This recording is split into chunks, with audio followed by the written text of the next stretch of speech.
ஒரு நிறுவன ஓனர பார்க்க வந்துட்டுருக்காரு. வந்தோனே, "அங்க வரான் பாருங்க, பயங்கரமா உஷாரா இருக்கணும்.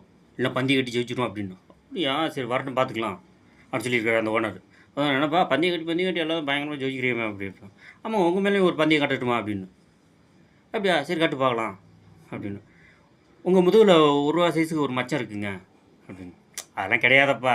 என் முதுகுல மச்சம் இருந்தா எனக்கு தெரியாதா?" அந்த ஓனர் சொல்றாரு. "இல்லன்றாரு."